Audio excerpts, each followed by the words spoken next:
Have you ever wondered why some of the absolute smartest people you know, and hey, maybe that's even you, are often the ones who are the most financially stuck? I mean, it's an incredibly frustrating paradox, right? You've got the intellect, you've got the drive, the vision is there, yet the bank account just doesn't reflect it. Well, what we're going to explore today in this explainer is that for a lot of highly intelligent folks, it's not a lack of effort that's holding them back, not at all. It's actually their own mind acting as the primary barrier. So, I've just got to ask, do you feel like you're literally overthinking your way out of wealth? If so, let me validate something for you right now. Psychology actually tells us that highly intelligent people don't typically just fail at getting rich. Instead, what happens is they accidentally replace real, tangible progress with mental simulation. You see, you don't lack motivation. You just get caught in this giant mental loop. Let's look at exactly how this whole thing happens. Okay, let's dive into this. Section 1. The broke genius paradox. Science actually shows us that incredibly smart brains have a bit of a glitch in how they process success. Basically, mental simulation replaces real progress. Now, if you love to learn, you're probably thinking, but wait, I have so many great ideas. And honestly, that is exactly the point. It is deeply ingrained in you to seek safety in your thoughts. I mean, think about it. It is simply a lot safer and, let's be real, way more fun to build a perfect empire on a color-coded Notion board than it is to actually risk falling flat on your face in the real world. Moving on to Section 2, the imaginary scenario trap. And this brilliantly illustrates where having a vivid, really powerful imagination actually works against you. It creates this dangerous dopamine loop. So here's how it goes. Step 1. You imagine success. You daydream in high definition about landing that massive promotion or launching this revolutionary business. Then, Step 2. Your brain completely gets tricked. It releases dopamine as if you have already achieved the thing. You are literally feeling the physiological reward of success without ever leaving your couch. But then, here comes Step 3. Zero real-world action. Because you've already felt that high of succeeding, the drive to execute all that messy day-to-day work, it completely vanishes. You've essentially satisfied your brain with the movie trailer instead of actually making the film. All right, Section 3, the research delusion. You know, highly intelligent people absolutely love to research because, well, it feels productive. But here's the catch. Mental simulation offers comfort and safety, while real-world action requires messy progress.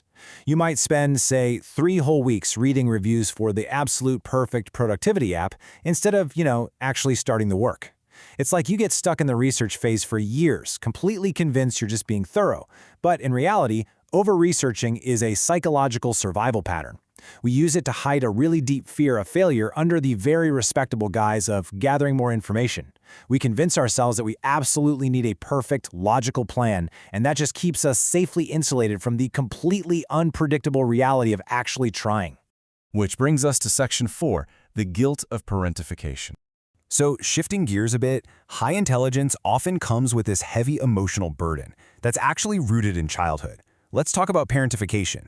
This means growing up expected to manage the emotions or needs of those around you long before you were developmentally ready for that. If you were the smart kid growing up, you likely became the family's 10-year-old therapist, or maybe the default problem solver.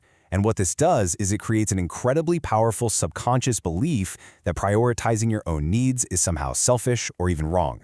And this directly results in struggling to charge what you are genuinely worth because you subconsciously feel it's just wrong. I mean, when you have been conditioned for decades to put absolutely everyone else first, asking for money triggers this deep-seated guilt. So what happens?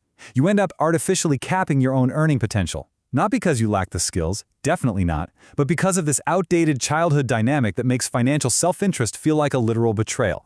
So the crucial point is next in Section 5, external locus of control.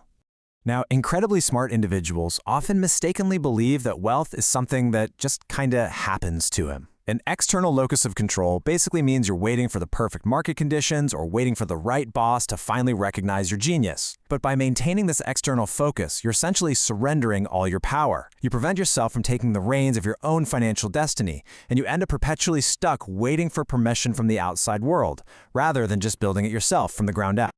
So, what's the antidote here? It is to build quiet systems and passive assets. You absolutely have to abandon the wait for external validation. Wealth isn't about being chosen by some boss or miraculously going viral on social media. It's about systematically building assets that just work for you in the background, completely regardless of what the external world is doing. True independence really requires stepping out of that waiting room and becoming the architect of your own quiet systems. Let's look at the final barrier in Section 6, breaking cognitive rigidity. This is where a high IQ can actually actively backfire on you. It causes this kind of black and white thinking that blinds you to unconventional opportunities. Ask yourself, do you secretly believe that real work only happens in a traditional 9-to-5 setting? Are you maybe ignoring simple, unconventional side hustles just because they don't seem, intellectual enough for you? Or do you require a perfect, super complex plan just to get started? This cognitive rigidity literally keeps you locked in a highly educated box of your own making, and it completely stops your evolution in its tracks.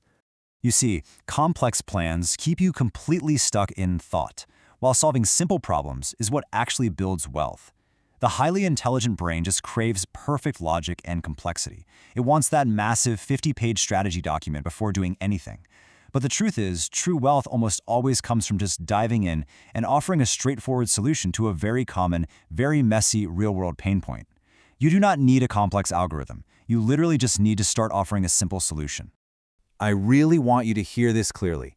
You aren't lazy. You are just wired to find safety in your thoughts. If you have recognized yourself in this explainer today, please know that your inaction is definitely not a moral failing. It is simply a biological drive for predictability. Your brain just prefers the cozy safety of thought over the highly unpredictable, messy world of wealth construction. So, what does this all mean for us? Well, I'll leave you with this final provocative question. Will you stay safe in your thoughts, or will you take the leap and step into the messy, real world? The choice is entirely yours. Understanding these psychological patterns is absolutely the first step to turning your incredible mental energy into actual, tangible financial stability.